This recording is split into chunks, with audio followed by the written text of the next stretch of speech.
జనగామ నియోజకవర్గం కొమరవెల్లి శ్రీ మల్లికార్జున స్వామివారిని దర్శించుకుని ప్రత్యేక పూజలు నిర్వహించి మొక్కుబడులు చెల్లించుకున్న జనగామ ఎమ్మెల్యే డాక్టర్ పల్లా రాజేశ్వరరెడ్డి ఈ సందర్భంగా ఎమ్మెల్యేకి ఆలయ ఈవో అన్నపూర్ణ ఆలయ పూజారులు వేద మంత్రాల నడుమ ఘన స్వాగతం పలికి ఆయనకు పూజా కార్యక్రమాలు నిర్వహించి తీర్థ ప్రసాదాలు అందజేశారు। ఈ కార్యక్రమం అనంతరం చేర్యాల పట్టణం ఎమ్మెల్యే రావడంతో బీఆర్ఎస్ నాయకులు కార్యకర్తలు గజమాలలతో పెద్ద ఎత్తున బాణసంచా పేల్చి ఘన స్వాగతం పలికారు। తర్వాత రేణుకా గార్డెన్స్ లో ఏర్పాటు చేసిన కార్యకర్తల విస్తృత స్థాయి సమావేశంలో పాల్గొన్నారు। ఈ సమావేశానికి ఎమ్మెల్యే ముఖ్య అతిథిగా హాజరయ్యారు।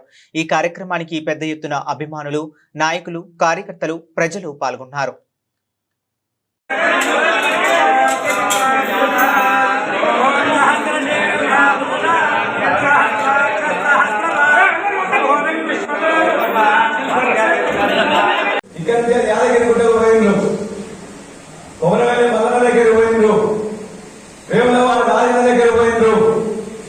అనేక గుళ్ళు మన గ్రామంలోనే ప్రతి గుడి కూడా మా ఎమ్మెల్యే సార్కి తొందరగా న్యాయం చేయమని చెప్పేసి కూడా మీ అందరికి కోరింది। అందుకే 2 నెలలు 3 నెలల దాకా ఎవరు కూడా నిలబడాలని చెప్పేసి అంటారు, కానీ దృఢ నిశ్చయంతో 2 నెలలుగా ఫిజియోథెరపీ కానీ మిగతా కూడా కంటిన్యూస్ గా చేయడం వచ్చి ఎంఏ చేసి పిహెచ్డి చేసి గోల్డ్ మెడల్ సాధించి తెలంగాణ ఉద్యమంలో అనేక సంవత్సరాలు పోరాటం చేసి జైలుకి వెళ్లి అనేక వందల కేసులు పుట్టైనా కూడా ఒకవైపున చదువు, ఒకవైపున పోరాటం, రెండింటిని చేతి వదలకుండా ఇవాళ చేసిన చంద్ర గారికి నా తరఫున, మీ అందరి తరఫున, మన పార్టీ తరఫున శుభాకాంక్షలు తెలియజేస్తున్నాం, అభినందనలు తెలియజేస్తా ఉన్నాం। అదేవిధంగా మన మిత్రుడు కమలాకర్ గారు కూడా ఓల్డ్ జేఏసీలో ఉంది। అదేవిధంగా మన మద్దూరు సంబంధించి రేవతి గ్రామానికి సంబంధించి ఇవాళ కష్టపడి తను కూడా పిహెచ్డి సాధించి మనందరూ కూడా గర్వకారణంగా ఉన్నారు। ఇద్దరు యువ నాయకులు భవిష్యత్తులో వారు అక్కడ ఉద్యమం చేయడమే కాదు, ఇక్కడ కూడా మనందరి కోసం కూడా దేవుడు ఏ వచ్చినా కూడా తన కోసం నిలబడాలని చెప్పి కూడా మీ తరఫున మీకు శుభాకాంక్షలు తెలియజేస్తున్నాం। అంటే మరలా కేసీఆర్ గారి రాజ్యం రావాలంటే దానికి మీరు కూడా ఏ విధంగా సైనికులు కూడా అక్కడ చేయాలని చెప్పేసి అందరినీ కోరుతున్నాను। చాలా సంతోషం, ఎందుకంటే ఇద్దరు మన ప్రాంత బిడ్డలు ఇవాళ మనం పిహెచ్డి సాధించిందంటే చాలా గర్వకారణం అని చెప్పి నేను భావిస్తున్నాను। నమామి కర్పూర మంగళ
రాకపోడు పక్కకు కూడా చెప్పేసి చేయాలంటే సేవాసుడు రోడ్డు కూడా ఇవాళ కొత్త స్కీమ్ తెచ్చిండ్రు, అందరూ కూడా శాంక్షన్ చేయించినాం, చూడాలి ఎవరు వస్తారా పడుతున్నా లేదని।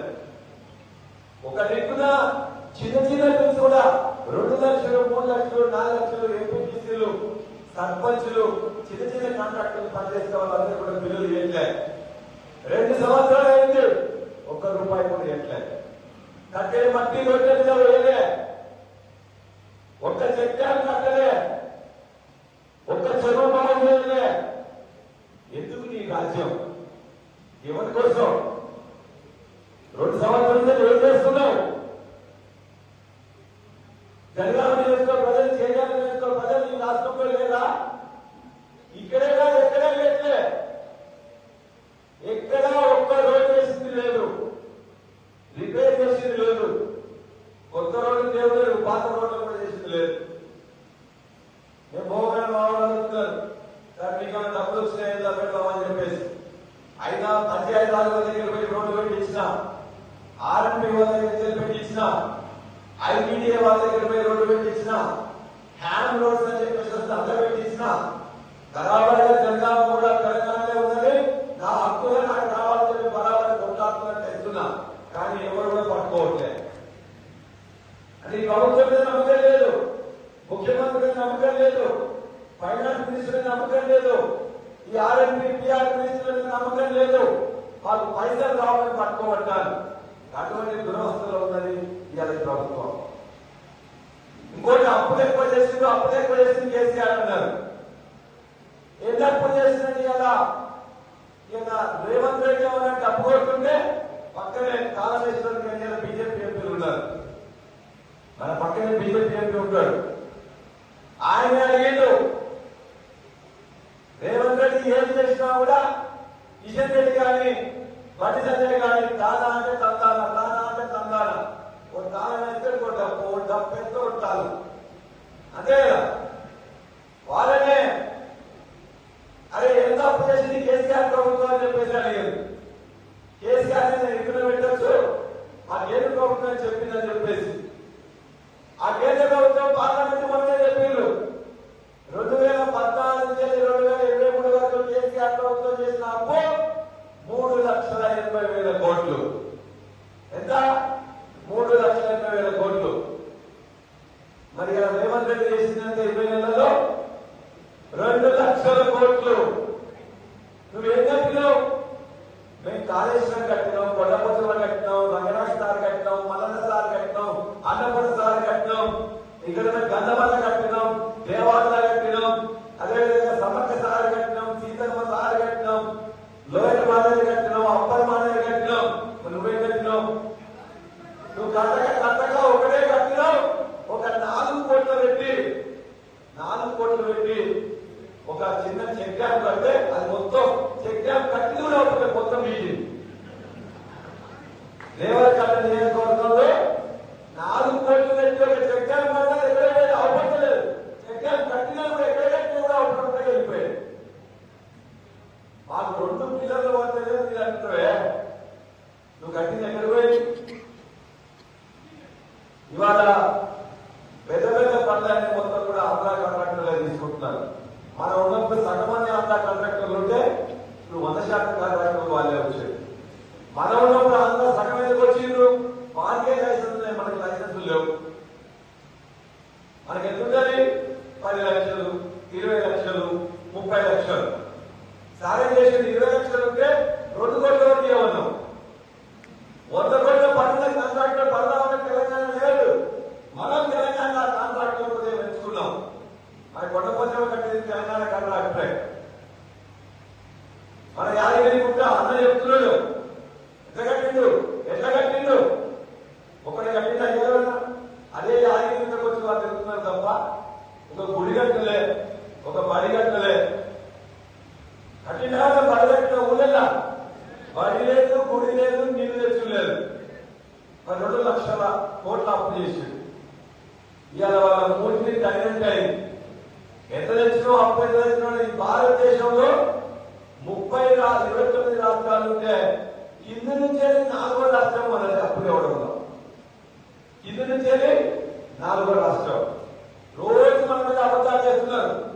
4 కోట్ల ముందు చెప్పిండు, 5 కోట్లు అన్నాడు, 6 కోట్లు అన్నాడు, 7 కోట్లు అని చెప్పిండు. ఇలా 8 లక్షల కోట్ల అప్పు తెచ్చుకోవడం చెప్తా ఉన్నాడు. 8 లక్షలు కాదు, 3,80,000 కోట్ల అప్పు తెచ్చినాం. ఒక యాదగిరి గుట్ట కట్టినాం, ఒక సెక్రటరీ కట్టినాం, ఒక అంబేద్కర్ విగ్రహాలు పెట్టినాం, ఒక అమరుల మొత్తం బ్రహ్మాండ స్మృతి చేయడం కట్టినాం, పోలీస్ కంట్రోల్ రూమ్ కట్టినాం, 32 మెడికల్ కాలేజీ కట్టినాం, 32 నర్సింగ్ కాలేజీ కట్టినాం, 32 కలెక్టరేట్ కట్టినాం, అద్భుతమైన సాగర్లు కాళేశ్వరం లాంటి అద్భుతమైన కట్టినాం. నువ్వేం కట్టినావు? ఏదంటే చూపించు. సిద్దిపేట అడుగుల జరిగా మెడికల్ కాలేజ్ గవర్నమెంట్ అవన్నీ పడుతుంది. ఇక్కడ దాకా అవసరం లే. నా జనగామ నియోజకవర్గానికి సంబంధించి 2 కలెక్టరేట్ వాస్తవం మాట్లాడా నువ్వేం చెప్పి ఉండే కదా మనందరూ కూడా గ్రామీణ కేంద్రం నుండి వచ్చినాం. కొన్ని విషయాలు మాట్లాడుకోవాలి. నేను వచ్చినా అంటే వచ్చినాం, పోయినా అంటే పోయినామని కాకుండా ఇవాళ మనందరూ మీ అందరితో కూడా ఈ ప్రాంతంలో ఉండే నాయకులందరూ కూడా ఇవాళ మొత్తం ఇక్కడ ఏఎంసీ చైర్మన్లు 2 ప్రాంతాల్లో, మన మున్సిపల్ చైర్మన్లు, మున్సిపల్ మాజీ చైర్మన్లు, అదేవిధంగా మండల అధ్యక్షులు, మొత్తం సర్పంచ్లు, ఎంపీటీసీలు, ఫోరం అధ్యక్షులు, పిఎస్సిఎస్లు అందరూ వీళ్ళందరినీ కూడా నేను 1 కానీ 2 సార్లు కానీ 3 సార్లు కానీ కలిసినాం. ఒక్కరోజు కూడా ఈ పరిస్థితి అంటే నాకు నొప్పుతుంది కాబట్టి పని చేయకపోతే చెప్పేసి నేను అడగలే. నేనే వాళ్ళు ఫోన్ చేసినా ఏదైనా మెసేజ్ పెడితే అది హాస్పిటల్ పని కావచ్చు, మన నీటి హాస్పిటల్ పని కావచ్చు, నిమ్స్ లో పని కావచ్చు, ఇతరత్ర డాక్టర్ల దగ్గర ఇబ్బంది ఉండొచ్చు. దాన్ని మాత్రం ఈ 2 గంటల్లో ఒక్కరోజు కూడా నేను ఇస్తాలే. ఎవరు ఏది వచ్చినా ఖచ్చితంగా వాళ్ళ యొక్క, ఎందుకంటే వాళ్ళ ఆపదలో ఉన్నప్పుడు ఖచ్చితంగా ఆ టైంలో మనం చేయగలిగే శక్తి ఉన్నప్పుడు ఫోన్ చేసి చెప్తే వాళ్ళకి ఉపయోగం జరుగుతుందని చెప్పే ఉద్దేశంతో అర్ధరాత్రైనా అపరాత్రైనా చూడకుండా ఖచ్చితంగా మనందరినీ కూడా నేను అటెండ్ కావడం జరిగింది.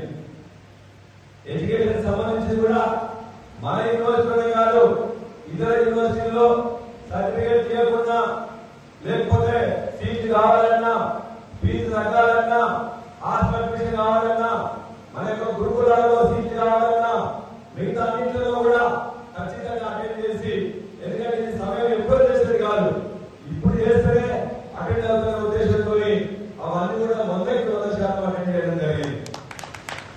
ముఖ్యంగా మన ప్రాంతానికి సంబంధించిన నీరు సాగునీరు విషయంలో మీ అందరూ తెలుసు,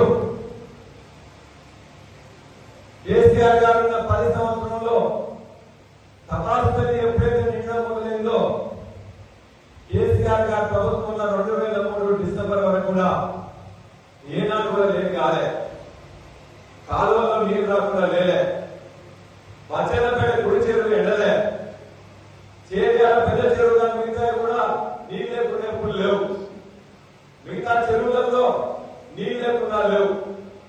వర్షం పడ్డా పడకున్నా, కాలమైనా కాకుండా సమయానికి నీళ్ళు ఇచ్చి చెరువులు నింపింది కేసీఆర్ గారు.